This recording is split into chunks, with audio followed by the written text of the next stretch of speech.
नमस्कार बंधुगण, आपण केबे भाबिछंती कि आपण सबुबेले भल काम करुथिले मध्य आपणक सहित खराब काहेकि हुए? काहेकि किछि लोक अन्याय करी मध्य सफलतार शिखर रे पहुंची जांती? कौन ईश्वर आम कर्मर हिसाब रखु नाहंती किंबा आमे कर्मर सेही रहस्य को बुझिबारे भूल करुछु? कुरुक्षेत्रर रणभूमि रे विषादग्रस्त अर्जुनंकु भगवान श्रीकृष्ण कर्मर जेउ अमृतवाणी सुनाइथिले ताहा केवल एक धार्मिक कथा नुहे बरं जीवन जीवार एक विज्ञान। आजिर एही विशेष भिडियो रे आमे जानिबा कर्मर सेही अटल नियम विषय रे जहा आपणक भाग्यर द्वार खोलिदेब। आजि आमे बुझिबा कर्म केबे व्यर्थ जाए कि, कर्मर फल मिलिबारे विलंब काहेकि हुए एवं किपरि आपणकर गोटिए छोट चिंताधारा आपणकर आसंता जन्मर पथ निर्माण करे। जदि आपण मध्य जीवनर संघर्ष रे थकी जाइछंती तेबे श्रीकृष्णंकर एही शब्दगुड़िक आपणंकु एक नूतन दिशा देखाइब। तेबे आसंतु आरंभ करिबा कर्म एवं नियतिर एही रहस्यमय यात्रा। हे अर्जुन, तुमे एहा जानि रख जे कर्म केबे भी व्यर्थ जाए नाही। जेपरि बिहन बुणिले फल पाइबा पाई समय लागि थाए, सेहीपरि कर्मर परिणाम मध्य समय अनुसारे प्रकट होइथाए। कौनसी भी कर्म तुरंत फल दिए नाही, कारण ब्रह्मांडर एही प्रणाली धार्य न्याय एवं संतुलनर सिद्धांतरे चली थाए। मनुष्य अधैर्य होइथाए। से चाहे जे आजि करिथिबा प्रयास काली ही रंग आणु, किंतु समयर नियम सेपरि नुहे। श्रीकृष्ण कहती जेउ व्यक्ति कर्म करे ताकु निज हृदयर एही निश्चय करिबा उचित जे तार फल ताकु मिलिबो ही मिलिबो।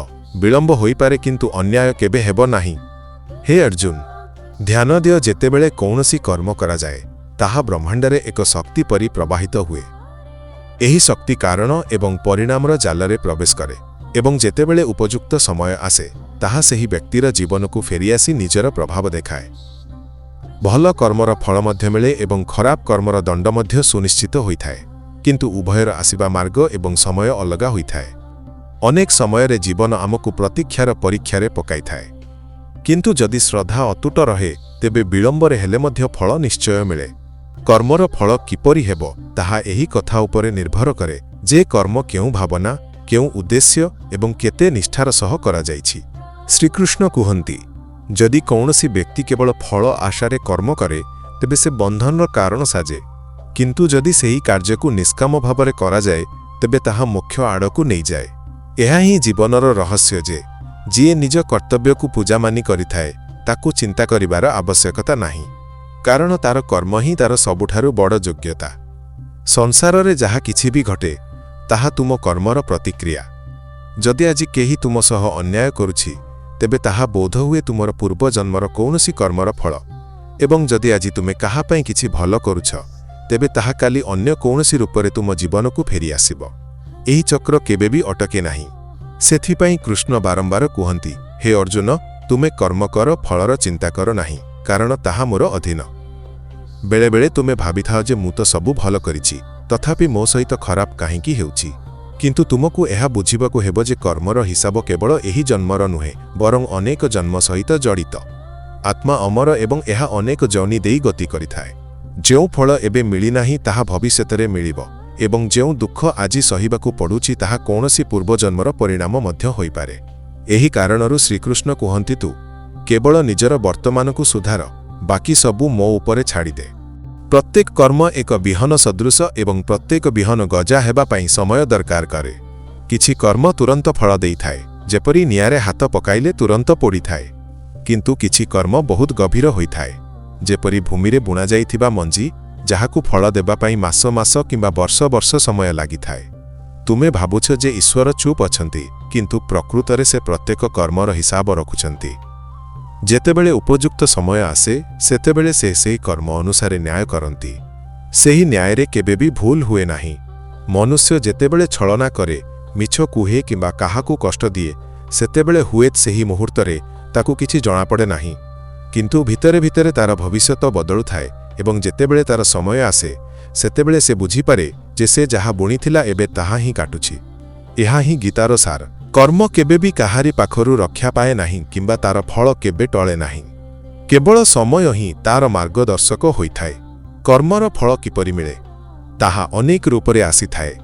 କେବେ ସମ୍ପର୍କ ରୂପରେ, କେବେ ସ୍ୱାସ୍ଥ୍ୟ ରୂପରେ, ତ କେବେ ଧନ କିମ୍ବା ପ୍ରତିଷ୍ଠା ମାଧ୍ୟମରେ। ଯିଏ ଆଜି କାହାର ସେବା କରୁଛି ସେ କାଲି ଅନ୍ୟମାନଙ୍କଠାରୁ ସମ୍ମାନ ପାଏ।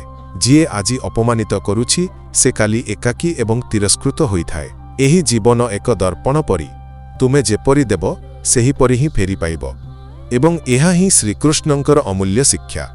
ତୁମ ଜୀବନରେ ଯାହା କିଛି ବି ଘଟୁଛି ତାହା ତୁମର କର୍ମର ହିଁ ପ୍ରତିଧ୍ୱନି। କର୍ମ ଯେତେବେଳେ ନିଷ୍କଳଙ୍କ ହୁଏ ତାହା ଆଶୀର୍ବାଦ ହୋଇ ଜୀବନକୁ ଆସେ, କିନ୍ତୁ ଯେତେବେଳେ ସେଥିରେ ସ୍ୱାର୍ଥ, ଅହଙ୍କାର ଏବଂ ପାପ ଥାଏ ତେବେ ତାହା ଧୀରେ ଧୀରେ ଦୁଃଖର କାରଣ ପାଲଟିଯାଏ। ଏହି କାରଣରୁ ଶ୍ରୀକୃଷ୍ଣ କୁହନ୍ତି, ଯଦି ତୁମେ ସତ୍ୟର ପଥରେ ଅଛ ତେବେ କଠିନ ପରିସ୍ଥିତି ନିଶ୍ଚୟ ଆସିବ, କିନ୍ତୁ ଶେଷରେ ଜୟ ତୁମର ହିଁ ହେବ। କିନ୍ତୁ ଯଦି ତୁମେ ଅନ୍ୟାୟର ସାହାରାରେ ଆଗକୁ ବଢୁଛ ତେବେ ସେହି ପଥ ବେଶୀ ଦୂର ଯିବ ନାହିଁ। ଏହି ଜୀବନରେ କୌଣସି ମୁହୂର୍ତ୍ତ ଏମିତି ନୁହେଁ ଯେତେବେଳେ ଆମେ କର୍ମ କରୁନାହୁଁ। ଏପରିକି ଆମର ଚିନ୍ତାଧାରା ମଧ୍ୟ ଏକ ପ୍ରକାର କର୍ମ। ତୁମର ବିଚାର ହିଁ ତୁମର ଭାବନା ସୃଷ୍ଟି କରେ ଏବଂ ସେହି ଭାବନା ହିଁ ତୁମ କର୍ମର ସ୍ୱରୂପ ସ୍ଥିର କରିଥାଏ। ସେଥିପାଇଁ ଶ୍ରୀକୃଷ୍ଣ ଗୀତାରେ ସ୍ପଷ୍ଟ ଭାବରେ କହିଛନ୍ତି ଯେ ମନୁଷ୍ୟ ନିଜ ବିଚାର ଦ୍ୱାରା ହିଁ ମହାନ ହୁଏ କିମ୍ବା ପତିତ ହୋଇଥାଏ। ଯଦି ବିଚାର ଶୁଦ୍ଧ ତେବେ କର୍ମ ମଧ୍ୟ ସାତ୍ୱିକ ହେବ ଏବଂ ତାର ଫଳ ମଧ୍ୟ ପବିତ୍ର ହେବ। ଭବିଷ୍ୟତରେ କ'ଣ ହେବ ତାହା ଏହି କଥା ଉପରେ ନିର୍ଭର କରେ ନାହିଁ ଯେ ତୁମେ କେତେ ପୂଜା କରୁଛ କିମ୍ବା କେତେ ବ୍ରତ ରଖୁଛ, ବରଂ ଏହା ଏହି କଥା ଉପରେ ଆଧାରିତ ଯେ ତୁମର କର୍ମ କେତେ ସଚ୍ଚୋଟ, ସତ୍ୟ ଏବଂ ନିଷ୍କଳଙ୍କ। କର୍ମ ହିଁ ପ୍ରକୃତ ଭକ୍ତି, କାରଣ ଭଗବାନ ସେହି ବ୍ୟକ୍ତିକୁ ପସନ୍ଦ କରନ୍ତି ଯିଏ କାର୍ଯ୍ୟରେ ସାଧୁତା ଏବଂ ସମର୍ପଣ ଭାବ ଦେଖାଏ। ଯିଏ କେବଳ ଶବ୍ଦରେ ଭକ୍ତ କିନ୍ତୁ କର୍ମରେ ଅନ୍ୟାୟ କରେ ସେ କେବେ ବି ଈଶ୍ୱରଙ୍କ କୃପା ପାଇପାରିବ ନାହିଁ। ଶ୍ରୀକୃଷ୍ଣ ଏହା ମଧ୍ୟ କହିଛନ୍ତି ଯେ ଯେଉଁ ବ୍ୟକ୍ତି ପ୍ରତିଦିନ ଛୋଟ ଛୋଟ କର୍ମଗୁଡ଼ିକୁ ମଧ୍ୟ ସଚେତନତାର ସହ କରେ ତାର ଜୀବନ ଧୀରେ ଧୀରେ ଆଲୋକରେ ଭରିଯାଏ। କାରଣ ପରମାତ୍ମାଙ୍କୁ ଗତିରେ ଶ୍ରଦ୍ଧା ଏବଂ ନମ୍ରତା ଦରକାର।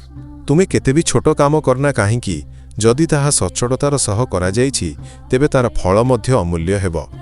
କର୍ମର ଫଳ ତୁମର ନିୟତି ସହିତ ଜଡ଼ିତ ଏବଂ ନିୟତି କେବେ ବି ସେହି ବ୍ୟକ୍ତିକୁ ଅପମାନିତ କରେ ନାହିଁ ଯିଏ ସତ୍ୟର ପଥରେ ଚାଲେ। ହେ ମାନବ, ଯେତେବେଳେ ତୁମେ ଭାବୁଛ ଯେ ତୁମ ଜୀବନରେ ନ୍ୟାୟ ହେଉନାହିଁ, ଯେତେବେଳେ ତୁମର ପରିଶ୍ରମ ବ୍ୟର୍ଥ ବୋଲି ମନେ ହୁଏ ଏବଂ ଯେତେବେଳେ ତୁମେ ଅନୁଭବ କର ଯେ ବୋଧ ହୁଏ ଏହି ସଂସାରରେ ସାଧୁତାର କୌଣସି ମୂଲ୍ୟ ନାହିଁ, ସେହି ମୁହୂର୍ତ୍ତରେ କୃଷ୍ଣଙ୍କୁ ସ୍ମରଣ କର। କାରଣ ସିଏ ହିଁ ସେହି ବ୍ୟକ୍ତି ଯିଏ ସବୁ ଦେଖୁଛନ୍ତି। ସିଏ ହିଁ ପ୍ରତ୍ୟେକ ନିଶ୍ୱାସ, ପ୍ରତ୍ୟେକ ଭାବନା ଏବଂ ପ୍ରତ୍ୟେକ ଲୁହର ସାକ୍ଷୀ ହୁଅନ୍ତି। ସେ କେବେ ବି ଚୁପ୍ ରହନ୍ତି ନାହିଁ, ବରଂ ତାଙ୍କର ନୀରବତା ହିଁ ତୁମ ଧୈର୍ଯ୍ୟର ପରୀକ୍ଷା ପାଲଟିଥାଏ। ଅନେକ ସମୟରେ ଜୀବନ ତୁମକୁ ଏପରି ମୋଡ଼କୁ ନେଇଆସେ ଯେଉଁଠାରେ ସବୁ ରାସ୍ତା ବନ୍ଦ ଲାଗେ, କୌଣସି ସାହାରା ଦେଖାଯାଏ ନାହିଁ ଏବଂ ତୁମେ ଥକିଯାଅ।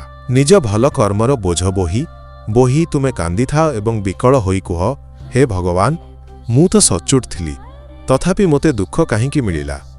ସେତେବେଳେ ଶ୍ରୀକୃଷ୍ଣ ଭିତରୁ ଉତ୍ତର ଦିଅନ୍ତି, ହେ ପ୍ରିୟ, ତୁମର ପ୍ରତ୍ୟେକଟି ଲୁହ ମୋ ପାଖରେ ସୁରକ୍ଷିତ। ତୁମର ପ୍ରତ୍ୟେକ ଭଲ କର୍ମର ଫଳ ସଞ୍ଚିତ ହେଉଛି। ଏହି ସମୟ ମଧ୍ୟ ବିତିଯିବ, କିନ୍ତୁ ତୁମର ସତ୍ୟତା ସଦାକାଳ ପାଇଁ ଅମର ହୋଇ ରହିବ। ଧ୍ୟାନ ଦେଇ ଶୁଣ, ଏହି ସଂସାର ତୁରନ୍ତ ପରିଣାମ ଦିଏ ନାହିଁ। ଯେତେବେଳେ ତୁମକୁ ଲାଗେ ଯେ ସବୁକିଛି ହାରିଗଲାଣି ଏବଂ କେବଳ ତୁମେ ହିଁ ବାକି ଅଛ, ଠିକ୍ ସେଇଠାରୁ ହିଁ ତୁମର ବିଜୟ ଆରମ୍ଭ ହୁଏ। ଯେଉଁ ବ୍ୟକ୍ତି କର୍ମ କରିବା ସମୟରେ କେବଳ ଫଳ ପଛରେ ଦୌଡ଼େ ନାହିଁ ସେ ଧୀରେ ଧୀରେ ପରମାତ୍ମାଙ୍କ କୃପାର ନିକଟତର ହୁଏ। ଶ୍ରୀକୃଷ୍ଣ କୁହନ୍ତି, ଯିଏ ମୋ ଉପରେ ଶ୍ରଦ୍ଧା ରଖେ ଏବଂ ନିର୍ଭୟ ହୋଇ ନିଜ ଧର୍ମ ପାଳନ କରେ ତା ପାଇଁ ମୁଁ ନିଜେ ମାର୍ଗ ପାଲଟିଯାଏ। ତୁମେ ଭାବୁଛ ଯେ ତୁମର କର୍ମ ବହୁତ ଛୋଟ ଏବଂ ହୁଏ ତାର କିଛି ମୂଲ୍ୟ ନାହିଁ, କିନ୍ତୁ ଭଗବାନ କେବେ ବି କର୍ମର ଆକାରକୁ ଦେଖନ୍ତି ନାହିଁ, ବରଂ ତାର ଭାବନାକୁ ଦେଖନ୍ତି। ଜଣେ ଭୋକିଲାକୁ ରୁଟିଟିଏ ଦେବା, ଜଣେ ଦୁଃଖୀର ଲୁହ ପୋଛିଦେବା କିମ୍ବା ଜଣେ ଅଜଣା ବ୍ୟକ୍ତିକୁ ସାହାଯ୍ୟ କରିବା, ଏଗୁଡ଼ିକ ଏପରି କର୍ମ ଯାହାର ଫଳ ତୁମକୁ କେବଳ ସେହି ସମୟରେ ନୁହେଁ ବରଂ ଶତାବ୍ଦୀ ଶତାବ୍ଦୀ ଧରି ମିଳିଥାଏ। ଯେତେବେଳେ ତୁମକୁ ଲାଗେ ଯେ କେହି ଦେଖୁନାହାନ୍ତି ସେତେବେଳେ ବୁଝିଯିବ ଯେ ଈଶ୍ୱର ନିଜର ଗଭୀର ଦୃଷ୍ଟିରେ ସବୁକିଛି ଦେଖୁଛନ୍ତି। ଅନେକ ସମୟରେ ତୁମର ଭଲ କର୍ମର ଫଳ ବିଳମ୍ବରେ ଆସେ, ଯେପରି ତୁମ ଭିତରେ ଅହଙ୍କାର ନ ଆସୁ। ଈଶ୍ୱର ଚାହାନ୍ତି ତୁମ ଭିତରେ ନମ୍ରତା ବଜାୟ ରହୁ। ସେ ତୁମକୁ ସଫଳତା ଦିଅନ୍ତି କିନ୍ତୁ ତା ପୂର୍ବରୁ ତୁମକୁ ସହନଶୀଳ ବନାନ୍ତି। ସେ ଚାହାନ୍ତି ଯେ ଯେତେବେଳେ ତୁମେ ଫଳ ପାଇବ ସେତେବେଳେ ତୁମର ହୃଦୟ ଏତେ ବିଶାଳ ହୋଇଥିବ ଯେ ତୁମେ ସେହି ଫଳକୁ ଅନ୍ୟମାନଙ୍କ ମଧ୍ୟରେ ବାଣ୍ଟି ପାରିବ। ସେଥିପାଇଁ ସେ ତୁମ କର୍ମର ଫଳ ସେତେବେଳେ ଦିଅନ୍ତି ଯେତେବେଳେ ତୁମେ ତାକୁ ସମ୍ଭାଳିବା ପାଇଁ ଯୋଗ୍ୟ ହୁଅ। ଏହି ଜୀବନ କେବଳ ନେବା ପାଇଁ ନୁହେଁ, ଦେବା ପାଇଁ ମଧ୍ୟ। ଯେତେବେଳେ ତୁମେ ବିନା କୌଣସି ଆଶାରେ କର୍ମ କର ଏବଂ କେହି ତୁମକୁ ଧନ୍ୟବାଦ ଦେବ ନାହିଁ ବୋଲି ଜାଣି ମଧ୍ୟ ସାହାଯ୍ୟ କର, ସେତେବେଳେ ତୁମେ ପ୍ରକୃତରେ ଈଶ୍ୱରଙ୍କ ସମୀପରେ ଥାଅ। ଶ୍ରୀକୃଷ୍ଣ କୁହନ୍ତି କର୍ମ ସେତେବେଳେ ଦିବ୍ୟ ହୁଏ ଯେତେବେଳେ ସେଥିରେ କୌଣସି ସ୍ୱାର୍ଥ କିମ୍ବା ଭୟ ନଥାଏ, ଥାଏ କେବଳ ପ୍ରେମ ଏବଂ ଶ୍ରଦ୍ଧା। ଶୁଣ, ଯେତେବେଳେ ତୁମ ସହ ଅନ୍ୟାୟ ହୁଏ ଏବଂ ତୁମେ ତଥାପି ଜବାବରେ ନ୍ୟାୟ କର, ସେତେବେଳେ ତୁମର ଆତ୍ମା ସବୁଠାରୁ ଉଜ୍ଜ୍ୱଳ ହୋଇଥାଏ। ବ୍ରହ୍ମାଣ୍ଡ ତୁମର ସେହି ମୁହୂର୍ତ୍ତକୁ ଲିପିବଦ୍ଧ କରେ ଏବଂ ତାହା ତୁମ ପାଇଁ ଏପରି ଏକ ଫଳର ଆରମ୍ଭ ହୁଏ ଯାହାକୁ କେହି ଛଡ଼ାଇ ନେଇପାରିବେ ନାହିଁ। କୌଣସି ବି କଷ୍ଟ ବା ଯନ୍ତ୍ରଣା ବ୍ୟର୍ଥ ଯାଏ ନାହିଁ ଯେତେବେଳେ ତୁମେ ତାହା ଭଗବାନଙ୍କ ନାମରେ ସହିଥାଅ। ଯେତେବେଳେ ତୁମେ ସତ୍ୟ ପାଇଁ ଏକାକୀ ଛିଡ଼ା ହୁଅ, ଶ୍ରୀକୃଷ୍ଣ ସେହି ପ୍ରତ୍ୟେକ ମୁହୂର୍ତ୍ତରେ ତୁମ ସହିତ ଥାଆନ୍ତି। ଏହି କାରଣରୁ ଯେତେବେଳେ ଅର୍ଜୁନ ରଣଭୂମିରେ ସାହସ ହରାଇଥିଲେ, ସେତେବେଳେ କୃଷ୍ଣ ତାଙ୍କୁ କର୍ମର ରହସ୍ୟ କହିଥିଲେ ଯେ ଯଦି ତୁମେ ନିଜ କର୍ତ୍ତବ୍ୟରୁ ଓହରିଯିବ, ତେବେ ଭବିଷ୍ୟତ ତୁମକୁ କେବେ କ୍ଷମା କରିବ ନାହିଁ। କିନ୍ତୁ ଯଦି ତୁମେ ସଚ୍ଚୋଟ ଭାବରେ ଲଢ଼ିବ, ତେବେ ଏହି ଯୁଦ୍ଧ କେବଳ ବିଜୟ ନୁହେଁ ବରଂ ତୁମର ଆତ୍ମିକ ଉତ୍ଥାନ ପାଲଟିଯିବ। ଜୀବନ ମଧ୍ୟ ଏକ ରଣଭୂମି ଏବଂ ଏଠାରେ ପ୍ରତ୍ୟେକ କର୍ମ ଏକ ତୀର ସଦୃଶ, ଯାହାକୁ ହୁଏତ ତୁମେ ପ୍ରେମରେ ଚଲାଅ ଅଥବା ଅଧର୍ମରେ, କିନ୍ତୁ ମନେ ରଖ ପ୍ରତ୍ୟେକ ତୀର ପୁଣି ଫେରି ଆସେ। କେବେ ଏମିତି ଭାବ ନାହିଁ ଯେ ଦୁନିଆ ଦେଖୁନାହିଁ ବୋଲି ଯାହା ଚାହିଁବ ତାହା କରିବ। ପ୍ରକୃତ ଦେଖିବା ବାଲା ତ ସ୍ୱୟଂ ଭିତରେ ବସିଛି। ତୁମର ଅନ୍ତରାତ୍ମା ଏବଂ ତାଙ୍କଠାରୁ କୌଣସି କର୍ମ ଲୁଚି ରହେ ନାହିଁ। ଯେତେବେଳେ ତୁମେ କାହାର ମନ କଷ୍ଟ ଦିଅ, ତାହା ମଧ୍ୟ ଏକ କର୍ମ, ଏବଂ ଯେତେବେଳେ ତୁମେ ଜଣେ ଭାଙ୍ଗି ପଡ଼ିଥିବା ବ୍ୟକ୍ତିକୁ ସାହାରା ଦିଅ, ତାହା ମଧ୍ୟ ଏକ କର୍ମ। ଫରକ କେବଳ ଏତିକି ଯେ ପ୍ରଥମ କର୍ମଟି ଦୁଃଖ ହୋଇ ଫେରିବ ଏବଂ ଦ୍ୱିତୀୟଟି ଶାନ୍ତି ହୋଇ ଫେରିବ। ଯଦି ତୁମର କର୍ମ ପବିତ୍ର, ତେବେ ତାର ଫଳ ତୁମକୁ ସେତେବେଳେ ମିଳିବ ଯେତେବେଳେ ତାହା ତୁମ ପାଇଁ ସର୍ବୋତ୍ତମ ହେବ। ଈଶ୍ୱର କେବେ ବି ତୁମ ଜୀବନରେ କିଛି ଶୀଘ୍ର ଦିଅନ୍ତି ନାହିଁ, ସେ ସବୁକିଛି ସଠିକ୍ ସମୟରେ ଦିଅନ୍ତି। ଯେଉଁମାନେ ଧୈର୍ଯ୍ୟ ରଖନ୍ତି ଏବଂ ନିଜ କାର୍ଯ୍ୟରେ ଅଟଳ ରହନ୍ତି, ସେମାନେ ଶେଷରେ ସେହି ସବୁକିଛି ପାଆନ୍ତି ଯାହା ସେମାନଙ୍କର ପ୍ରାପ୍ୟ ଏବଂ ତାଠାରୁ ଅଧିକ ମଧ୍ୟ। ଶ୍ରୀକୃଷ୍ଣ କୁହନ୍ତି, ମୋର ଭକ୍ତ ଯଦି ସଚ୍ଚୋଟ ମନରେ କର୍ମ କରେ, ତେବେ ମୁଁ ସ୍ୱୟଂ ତା ମାର୍ଗର ସମସ୍ତ ବାଧାବିଘ୍ନ ଦୂର କରିଥାଏ। ହେ ସାଧକ, ତୁମର କର୍ମ ହିଁ ତୁମ ଆତ୍ମାର ପରିଚୟ। ତୁମେ ଯାହା କର ତାହା ହିଁ ତୁମ ଭିତରେ ପ୍ରତିଧ୍ୱନିତ ହୁଏ। ତାହା ହିଁ ତୁମର ଶକ୍ତି ପାଲଟେ ଏବଂ ତାହା ହିଁ ତୁମକୁ ପରବର୍ତ୍ତୀ ପର୍ଯ୍ୟାୟକୁ ନେଇଯାଏ। ଶ୍ରୀକୃଷ୍ଣ ସ୍ପଷ୍ଟ ଭାବରେ କହିଛନ୍ତି ଯେ ପ୍ରତ୍ୟେକ ଆତ୍ମା ନିଜ ଯାତ୍ରାରେ ସେହି ପଥରେ ଆଗକୁ ବଢ଼େ ଯାହାକୁ ତାର କର୍ମ ନିର୍ମାଣ କରିଥାଏ। ତେଣୁ ଯେତେବେଳେ ତୁମେ ଜାଣିଯିବ ଯେ ତୁମର କର୍ମ ହିଁ ତୁମର ପଥ, ସେତେବେଳେ ତୁମର ଦିଗହରା ହେବାର ଭୟ ଆଉ ରହିବ ନାହିଁ। କର୍ମର ଫଳ କେବଳ ସୁଖ କିମ୍ବା ଦୁଃଖ ନୁହେଁ, ବରଂ ଏହା ଆତ୍ମାର ପରିପକ୍ୱତାରେ ପରିବର୍ତ୍ତିତ ହୁଏ। ଯେତେବେଳେ କୌଣସି ବ୍ୟକ୍ତି କଷ୍ଟ ସହି ମଧ୍ୟ ସତ୍ୟ ଉପରେ ଅଟଳ ରହେ, ସେତେବେଳେ ସେ କେବଳ କର୍ମଫଳ ଅର୍ଜନ କରୁନଥାଏ, ବରଂ ସେ ନିଜର ଚିତ୍ତ ଶୁଦ୍ଧ କରୁଥାଏ। ଏବଂ ଯେତେବେଳେ ଚିତ୍ତ ନିର୍ମଳ ହୋଇଯାଏ, ସେତେବେଳେ ଆତ୍ମା ଈଶ୍ୱରଙ୍କ ସହ ଏକାକାର ହେବାର ଯୋଗ୍ୟ ହୋଇଯାଏ। ଏହା ହିଁ ସେହି ଗଭୀରତା ଯାହାକୁ ଶ୍ରୀକୃଷ୍ଣ ଗୀତାରେ କହିଛନ୍ତି, ଯିଏ କର୍ମ ମଧ୍ୟରେ ବି ଆତ୍ମାକୁ ଦେଖେ, ସିଏ ହିଁ ପ୍ରକୃତ ଜ୍ଞାନୀ। କିନ୍ତୁ ଏହି ପଥ ସହଜ ନୁହେଁ। ତୁମକୁ ଲାଗିବ ଯେ ଦୁନିଆ ତ ଛଳନା କରି ଆଗକୁ ବଢ଼ିଯାଉଛି, ଲୋକମାନେ ମିଛ କହି ସଫଳ ହେଉଛନ୍ତି ଏବଂ ତୁମେ ସତ୍ୟ ପଥରେ ରହି ପଛରେ ପଡ଼ିଯାଉଛ। ସେହି ସମୟରେ ତୁମର ଅନ୍ତର୍ମନ ଡଗମଗ ହେବ, କିନ୍ତୁ ଶ୍ରୀକୃଷ୍ଣଙ୍କ ବାଣୀ ତୁମକୁ ସ୍ମରଣ କରାଇଦେବ, ଧୈର୍ଯ୍ୟ ରଖ, କାରଣ ଅଧର୍ମର ଗତି ନିଶ୍ଚୟ ଦ୍ରୁତ ହୋଇଥାଏ, କିନ୍ତୁ ତାହା ବହୁତ ଦୂର ଯାଏ ନାହିଁ। ଧର୍ମର ଗତି ଧୀର ହୋଇପାରେ, କିନ୍ତୁ ତାହା ସର୍ବଦା ଗନ୍ତବ୍ୟସ୍ଥଳରେ ପହଞ୍ଚିଥାଏ। ଯେତେବେଳେ ତୁମକୁ ନିଜ କର୍ମର ଫଳ ପାଇଁ ପ୍ରତୀକ୍ଷା ବହୁତ ଲମ୍ବା ଲାଗେ, ସେତେବେଳେ ମୁହୂର୍ତ୍ତଟିଏ ଅଟକି ଯାଇ ଏହା ଚିନ୍ତା କର ଯେ ବୋଧହୁଏ ଭଗବାନ ତୁମର ସେହି ଫଳକୁ ଆହୁରି ସୁନ୍ଦର କରୁଛନ୍ତି। ଯେପରି କୃଷକ ବିହନ ବୁଣିବା ପରେ ତୁରନ୍ତ ଫଳ ଦେଖିବାକୁ ପାଏ ନାହିଁ, ସେ ପାଣିପାଗ, ଖରା, ବର୍ଷା ଏବଂ ସମୟକୁ ଅପେକ୍ଷା କରେ। ସେହିପରି ତୁମର କର୍ମ ମଧ୍ୟ ପରିପକ୍ୱ ହେବା ପରେ ହିଁ ଫଳ ପ୍ରଦାନ କରିଥାଏ। ଯଦି ତାହା ଶୀଘ୍ର ମିଳିଯାଏ, ତେବେ ତୁମେ ତାର ମୂଲ୍ୟ ବୁଝିପାରିବ ନାହିଁ, କିନ୍ତୁ ଯଦି ତାହା ବିଳମ୍ବରେ ଆସେ, ତେବେ ତାହା ତୁମ ଆତ୍ମାକୁ ସମ୍ପୂର୍ଣ୍ଣତାର ଅନୁଭବ କରାଇବ। ଯେଉଁ ବ୍ୟକ୍ତି କେବେ ଅଭିଯୋଗ କରେ ନାହିଁ ଏବଂ ଯିଏ ପ୍ରତ୍ୟେକ ପରିସ୍ଥିତିରେ କର୍ମ କରିଚାଲେ, ସେ ପ୍ରକୃତରେ ଜଣେ କର୍ମଯୋଗୀ। ଶ୍ରୀକୃଷ୍ଣ ଅର୍ଜୁନଙ୍କୁ ଏହା ହିଁ କହିଥିଲେ, କର୍ମ ହିଁ ତୁମର ଧର୍ମ, ବାକି ସବୁ ମୋହ। ସେଥିପାଇଁ ଯେତେବେଳେ ଜୀବନ କଠିନ ହୁଏ ଏବଂ ଲୋକମାନେ ତୁମ ସହ ଅନ୍ୟାୟ କରନ୍ତି, ସେତେବେଳେ ମଧ୍ୟ କର୍ମ କରିଚାଲ, କାରଣ ସଚ୍ଚୋଟ କର୍ମ ତୁମର ଆତ୍ମବଳକୁ ଶକ୍ତିଶାଳୀ କରେ ଏବଂ ଯେତେବେଳେ ଆତ୍ମବଳ ବୃଦ୍ଧି ପାଏ, ସେତେବେଳେ କୌଣସି ଦୁଃଖ କିମ୍ବା କୌଣସି ବିଫଳତା ତୁମକୁ ଭାଙ୍ଗି ପାରିବ ନାହିଁ। ଶୁଣ, କର୍ମ କେବଳ ଏକ ବାହ୍ୟ କ୍ରିୟା ନୁହେଁ, ଏହା ତୁମର ଚିନ୍ତାଧାରା, ତୁମର ସଂକଳ୍ପ ଏବଂ ତୁମର ଉଦ୍ଦେଶ୍ୟ ଦ୍ୱାରା ମଧ୍ୟ ଗଠିତ ହୁଏ। ଯଦି ତୁମର ହୃଦୟ ସ୍ୱାର୍ଥ, ଈର୍ଷା କିମ୍ବା ଅହଙ୍କାରରେ ପରିପୂର୍ଣ୍ଣ, ତେବେ ଭଲ କାର୍ଯ୍ୟ ମଧ୍ୟ ଶେଷରେ ଅଶୁଦ୍ଧ ହୋଇଯାଏ। କିନ୍ତୁ ଯଦି ତୁମର ଭାବନା ନିର୍ମଳ ତେବେ ଛୋଟରୁ ଛୋଟ କାର୍ଯ୍ୟ ମଧ୍ୟ ବ୍ରହ୍ମାଣ୍ଡର ପୂଜା ପାଲଟିଯାଏ। ଶ୍ରୀକୃଷ୍ଣ କୁହନ୍ତି, ଯଦି ଭାବନା ଶୁଦ୍ଧ ଥାଏ ତେବେ ପ୍ରତ୍ୟେକ କର୍ମ ଏକ ଯଜ୍ଞ ପାଲଟିଯାଏ। ଯେତେବେଳେ ତୁମେ ଏହା ବୁଝିଯିବ ଯେ ଜୀବନରେ ଯାହା କିଛି ଘଟୁଛି ତାହା ତୁମରି କର୍ମର ପ୍ରତିଧ୍ୱନି, ସେତେବେଳେ ସବୁ ଅଭିଯୋଗ ଶେଷ ହୋଇଯିବ। ସେତେବେଳେ ତୁମେ କାହାକୁ ଦୋଷ ଦେବ ନାହିଁ, ନା ଭାଗ୍ୟକୁ ନିନ୍ଦା କରିବ, ନା ଭଗବାନଙ୍କୁ। ତୁମେ ଜାଣିପାରିବ ଯେ ଯାହା ବି ଆସିଛି ତାହା ତୁମ ଭିତରୁ ହିଁ ବାହାରିଥିଲା। ଏବଂ ଯେତେବେଳେ ଏହି ଆତ୍ମଜ୍ଞାନ ତୁମକୁ ପ୍ରାପ୍ତ ହେବ ସେତେବେଳେ ତୁମେ ନିଜ କର୍ମ ପ୍ରତି ସଚେତନ ହୋଇଯିବ। ଏହା ହିଁ ସେହି ମୁହୂର୍ତ୍ତ ହେବ ଯେତେବେଳେ ତୁମର ଜୀବନ ଈଶ୍ୱରମୟ ହେବାକୁ ଲାଗିବ। ଯେଉଁ କର୍ମ ଏବେ ମଧ୍ୟ ପରିଣାମ ଦେଉନାହିଁ ତାହା କେଉଁଠି ନା କେଉଁଠି ଭିତରେ ଚେର ବିସ୍ତାର କରୁଛି। ଯେତେବେଳେ ସମୟ ଆସିବ ତାହା ବୃକ୍ଷ ପାଲଟି ତୁମକୁ ଛାଇ ମଧ୍ୟ ଦେବ ଏବଂ ଫଳ ମଧ୍ୟ। ତୁମକୁ ନିଜ ଭିତରେ ବିଶ୍ୱାସ ରଖିବାକୁ ହେବ ସେହି ଈଶ୍ୱରଙ୍କ ଉପରେ ଯିଏ ଅଦୃଶ୍ୟ ହେଲେ ମଧ୍ୟ ସଦାସର୍ବଦା ସଜୀବ ଅଟନ୍ତି। ଶ୍ରୀକୃଷ୍ଣ କୁହନ୍ତି, ମୁଁ କର୍ମର ହିସାବ ରଖେ ଏବଂ ମୁଁ ହିଁ ସମୟ ଆସିଲେ ତାର ନ୍ୟାୟ କରେ।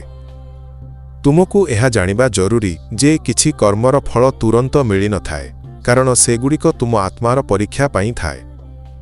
ଯେପରି ଜଣେ ତପସ୍ୱୀ କଠିନ ସାଧନା କରେ କିନ୍ତୁ ବହୁ ବର୍ଷ ପରେ ସିଦ୍ଧି ପ୍ରାପ୍ତ ହୁଏ, ସେହିପରି ତୁମେ ଯେତେବେଳେ ସତ୍ୟ ପାଇଁ ସଂଘର୍ଷ କର ସେତେବେଳେ ତୁମର ଆତ୍ମା ମହାନ ହେବା ପାଇଁ ପରିପକ୍ୱ ହେଉଥାଏ।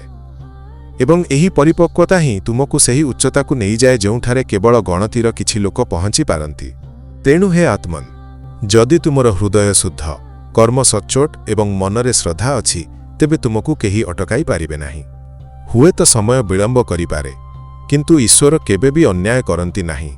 ଏହି ସଂସାର କିଛି ସମୟ ପାଇଁ ତୁମକୁ ଅଣଦେଖା କରିପାରେ, କିନ୍ତୁ ପରମାତ୍ମା ତୁମର ପ୍ରତ୍ୟେକ କର୍ମର ସାକ୍ଷୀ ଅଟନ୍ତି। ସେ ଯାହା କିଛି ବି ଦିଅନ୍ତି ତାହା କେବେ ଅଧୁରା ହୋଇନଥାଏ କିମ୍ବା ବିଳମ୍ବରେ ଆସିନଥାଏ, ତାହା କେବଳ ସଠିକ୍ ସମୟରେ ହିଁ ଆସିଥାଏ। ହେ ପ୍ରାଣୀ, ତୁମର ପ୍ରତ୍ୟେକ କର୍ମ ତାହା ଯେତେ ସୂକ୍ଷ୍ମ କାହିଁକି ନ ହେଉ ଈଶ୍ୱରଙ୍କ ନ୍ୟାୟରୁ ବଞ୍ଚିପାରିବ ନାହିଁ। ଅନେକ ସମୟରେ ତୁମେ ଭାବୁଛ ଯେ ତୁମେ କାହା ସହ ଅନ୍ୟାୟ କରିଛ ଏବଂ ସେ ଭୁଲି ଯାଇଛି। ସମୟ ବିତିଗଲା କିନ୍ତୁ ସମୟ କେବେ ବି ଭୁଲେ ନାହିଁ। ଈଶ୍ୱରଙ୍କ ଦରବାରରେ ପ୍ରତ୍ୟେକ କର୍ମ ଲିପିବଦ୍ଧ ହୁଏ ଏବଂ ଯେତେବେଳେ ତୁମର ଆତ୍ମା ପରବର୍ତ୍ତୀ ପର୍ଯ୍ୟାୟ ଆଡ଼କୁ ଅଗ୍ରସର ହୁଏ ସେତେବେଳେ ସେହି କର୍ମ ତୁମ ସହିତ ଚାଲିଥାଏ, ଯେପରି ସୂର୍ଯ୍ୟ ସହିତ ଛାଇ ଚାଲିଥାଏ। ଶ୍ରୀକୃଷ୍ଣ କୁହନ୍ତି, ଆତ୍ମା ଶରୀର ବଦଳାଏ କିନ୍ତୁ କର୍ମର ସଂସ୍କାର ତା ସହିତ ଚାଲିଥାଏ।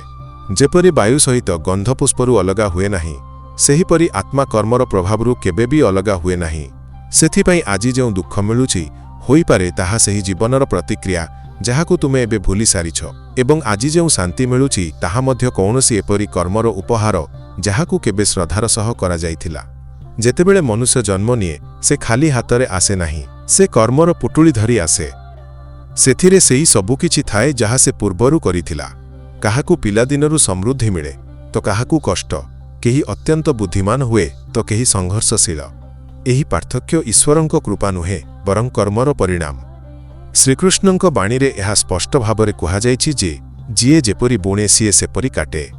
ଜୀବନ ବଦଳି ଯାଇପାରେ, ଦେହ ବଦଳି ଯାଇପାରେ, କିନ୍ତୁ କର୍ମର ଫଳ ବଦଳେ ନାହିଁ।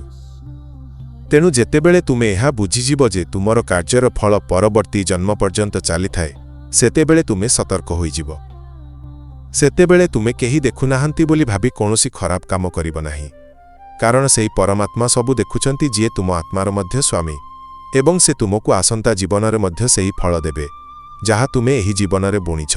ମନୁଷ୍ୟ ଯେତେବେଳେ କୌଣସି ଭଲ କାର୍ଯ୍ୟ କରେ ସେତେବେଳେ ସେ କେବଳ ନିଜର ବର୍ତ୍ତମାନକୁ ସୁଧାରେ ନାହିଁ ବରଂ ନିଜର ଭବିଷ୍ୟତକୁ ମଧ୍ୟ ଆଲୋକିତ କରିଥାଏ, ଏବଂ ଯେତେବେଳେ ସେ କୌଣସି ପାପ କରେ ସେ ନିଜର ଆସନ୍ତାକାଲିକୁ ଅନ୍ଧକାର ମଧ୍ୟକୁ ଠେଲି ଦିଏ।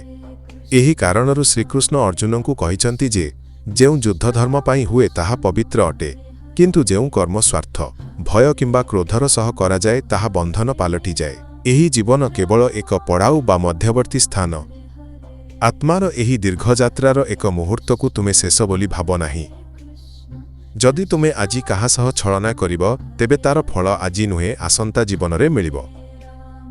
ଏବଂ ଯଦି ଆଜି ତୁମେ କାହାକୁ ସାହାଯ୍ୟ କରିବ ତେବେ ସେହି ସାହାଯ୍ୟ ଏପରି ଏକ ଶକ୍ତି ପାଲଟିଯିବ ଯାହା ପ୍ରତ୍ୟେକ ଜନ୍ମରେ ତୁମ ସହିତ ସୁରକ୍ଷା କବଚ ହୋଇ ରହିବ। ଏହି ନିୟମ ଅଟଳ। ଏହା ହିଁ ଗୀତାର ସାର। କର୍ମ କର କିନ୍ତୁ ଚିନ୍ତା କରି କର, କାରଣ ତାହା ସବୁଦିନ ପାଇଁ ତୁମର ହୋଇ ରହିଯାଏ। ଏବେ ଚିନ୍ତା କର, ଯଦି କର୍ମର ଫଳ ଆସନ୍ତା ଜୀବନ ପର୍ଯ୍ୟନ୍ତ ସାଥିରେ ଚାଲେ ତେବେ କାହିଁକି ଆଜି ହିଁ ନିଜ ଆତ୍ମାକୁ ପବିତ୍ର କରିଦିଆ ନ ଯାଉ? କାହିଁକି ଏପରି କର୍ମ କରା ନ ଯାଉ ଯାହା ଜୀବନର ପ୍ରତ୍ୟେକ ମୋଡ଼ରେ ସାହାରା ହେବ? ଯେତେବେଳେ ତୁମେ କୌଣସି ଗରିବକୁ ଅନ୍ନ ଦିଅ, ଯେତେବେଳେ କୌଣସି ଦୁଃଖୀକୁ ହସଟିଏ ଦିଅ କିମ୍ବା ଭାଙ୍ଗି ପଡ଼ିଥିବା ବ୍ୟକ୍ତିକୁ ସାହାରା ଦିଅ, ସେତେବେଳେ ତୁମେ କେବଳ ଏକ ମୁହୂର୍ତ୍ତ ନୁହେଁ ବରଂ ଆସନ୍ତା ଜନ୍ମଗୁଡ଼ିକୁ ମଧ୍ୟ ସୁଖରେ ଭରିଦିଅ। କିନ୍ତୁ ଯଦି ତୁମେ କେବଳ ଫଳ ମିଳିବ ବୋଲି ଭାବି କର୍ମ କରିବ, ତେବେ ତାହା ନିଷ୍କାମ ହେବ ନାହିଁ। ଶ୍ରୀକୃଷ୍ଣ ଏହି କଥା ବାରମ୍ବାର କୁହନ୍ତି ଯେ ଯିଏ କେବଳ ଫଳ ପାଇଁ କାର୍ଯ୍ୟ କରେ ସେ ବାନ୍ଧି ହୋଇଯାଏ, କିନ୍ତୁ ଯିଏ ନିଜ କର୍ତ୍ତବ୍ୟକୁ ଭଗବାନଙ୍କ ସେବା ମାନି କରେ ସେ ମୁକ୍ତ ହୋଇଯାଏ। ସେଥିପାଇଁ ତୁମେ କର୍ମକୁ ପୂଜା ପରି କର, ଶ୍ରଦ୍ଧାର ସହ, ସମର୍ପଣର ସହ ଏବଂ ନିଃସ୍ୱାର୍ଥପର ଭାବେ। ତେବେ ହିଁ ତାର ଫଳ ଈଶ୍ୱରଙ୍କ କୃପା ରୂପରେ ଫେରିଆସିବ। ଯାହାର ଜୀବନରେ ଅସହ୍ୟ ଯନ୍ତ୍ରଣା ଆସେ ସେମାନେ ପ୍ରାୟତଃ ପଚାରନ୍ତି, କୃଷ୍ଣ, ମୁଁ କ'ଣ ଭୁଲ କରିଥିଲି? କିନ୍ତୁ ସେମାନେ ବୁଝନ୍ତି ନାହିଁ ଯେ ଏହି ଜୀବନ ତ ଏକ ଅଧ୍ୟାୟ ମାତ୍ର, ସମ୍ପୂର୍ଣ୍ଣ ପୁସ୍ତକ ନୁହେଁ। ଶ୍ରୀକୃଷ୍ଣ ଚାହାନ୍ତି ତୁମେ ସେହି ପୁସ୍ତକର ପ୍ରତ୍ୟେକ ପୃଷ୍ଠାକୁ ଶୁଦ୍ଧ କର, ପ୍ରତ୍ୟେକ ଜନ୍ମକୁ ଏତେ ପବିତ୍ର କର ଯେ ପରିଶେଷରେ ତୁମେ କର୍ମର ବନ୍ଧନରୁ ଏବଂ ଜନ୍ମ ମୃତ୍ୟୁର ଚକ୍ରରୁ ମୁକ୍ତ ହୋଇପାରିବ। ସେଥିପାଇଁ ଆରଥରକୁ ଯେତେବେଳେ ତୁମେ କାହା ପ୍ରତି କଠୋର ହେବ, କାହାର ଭାବନା ସହିତ ଖେଳିବ କିମ୍ବା କାହାର ଯନ୍ତ୍ରଣାର କାରଣ ସାଜିବ, ସେତେବେଳେ ଥରୁଟିଏ ଚିନ୍ତା କରିନେବ ଯେ ଏହି କର୍ମ କ୍ଷଣସ୍ଥାୟୀ ନୁହେଁ। ଏହା ତୁମର ଭାଗ୍ୟର ପାଚେରୀରେ ଲେଖା ହୋଇ ରହିବ ଏବଂ ଯେତେବେଳେ ସେହି ପାଚେରୀ ଭାଙ୍ଗିବ ସେତେବେଳେ ତାହାର ଆବର୍ଜନା ତୁମ ମୁଣ୍ଡ ଉପରେ ହିଁ ପଡ଼ିବ। କିନ୍ତୁ ଯଦି ତୁମେ କ୍ଷମା କରିବ, ସେବା କରିବ ଏବଂ ସତ୍ୟର ସହ ଜୀବନ ଅତିବାହିତ କରିବ, ତେବେ କେବଳ ଏହି ସଂସାର ନୁହେଁ ସ୍ୱୟଂ ଈଶ୍ୱର ମଧ୍ୟ ତୁମକୁ ପ୍ରଣାମ କରିବେ। ହେ ଅର୍ଜୁନ, କର୍ମର ଫଳ ଏହି ଜନ୍ମରେ ନ ମିଳିଲେ ମଧ୍ୟ ଆସନ୍ତା ଜନ୍ମରେ ନିଶ୍ଚୟ ମିଳିବ। ଏବଂ ଯଦି ଆସନ୍ତା ଜନ୍ମରେ ବି ନ ମିଳେ ତେବେ ତାହା ଆତ୍ମାର ଶାନ୍ତି ରୂପରେ ମିଳିବ। ଈଶ୍ୱରଙ୍କ ଘରେ ବିଳମ୍ବ ଅଛି କିନ୍ତୁ ଅନ୍ଧାର ନାହିଁ। ତାଙ୍କର ଦୃଷ୍ଟି ଅତି ଗଭୀର, ସେ ତୁମର ନୀରବତାକୁ ମଧ୍ୟ ଶୁଣନ୍ତି ଏବଂ ତୁମର ଅଦୃଶ୍ୟ କର୍ମଗୁଡ଼ିକୁ ମଧ୍ୟ ଦେଖନ୍ତି। ସେଥିପାଇଁ ସତ୍ୟ ପଥରୁ କେବେ ବି ବିଚ୍ୟୁତ ହୁଅ ନାହିଁ, କାରଣ ବିଳମ୍ବ ହେଲେ ମଧ୍ୟ ନ୍ୟାୟ ନିଶ୍ଚୟ ହେବ। ବନ୍ଧୁଗଣ, ଏହି ଭିଡିଓରେ ବର୍ତ୍ତମାନ ପାଇଁ ଏତିକି। ମୁଁ ଆଶା କରୁଛି କି ଆପଣମାନେ ଏହି ଭିଡିଓରୁ ବହୁତ କିଛି ଶିଖିବାକୁ ପାଇଥିବେ। ଯଦି ଏହି କଥାଗୁଡ଼ିକ ଆପଣଙ୍କ ହୃଦୟକୁ ସ୍ପର୍ଶ କରିଥାଏ ତେବେ ଦୟାକରି ଭିଡିଓକୁ ଲାଇକ୍ ଏବଂ ସେୟାର ନିଶ୍ଚୟ କରନ୍ତୁ। କମେଣ୍ଟରେ ଜୟ ଶ୍ରୀ ରାଧେ କୃଷ୍ଣ ଲେଖିବାକୁ ଭୁଲନ୍ତୁ ନାହିଁ, ଯେପରି ସାରା ବାତାବରଣରେ କୃଷ୍ଣ ନାମର ମଧୁର ଗୁଞ୍ଜରଣ ଖେଳିଯିବ। ଏବଂ ଯଦି ଆପଣ ଏହିପରି ଆହୁରି ଅନେକ ଜ୍ଞାନବର୍ଦ୍ଧକ ଓ ପ୍ରେରଣାଦାୟକ ଭିଡିଓ ପାଇବାକୁ ଚାହୁଁଛନ୍ତି ତେବେ ଆମ ଚ୍ୟାନେଲକୁ ସବସ୍କ୍ରାଇବ୍ କରନ୍ତୁ। ଭଗବାନ ଶ୍ରୀକୃଷ୍ଣ ସଦାସର୍ବଦା ଆପଣଙ୍କ ଜୀବନକୁ ଆନନ୍ଦ, ଶାନ୍ତି ଏବଂ ପ୍ରେମରେ ଭରି ଦିଅନ୍ତୁ। ଜୟ ଶ୍ରୀ ରାଧେ କୃଷ୍ଣ।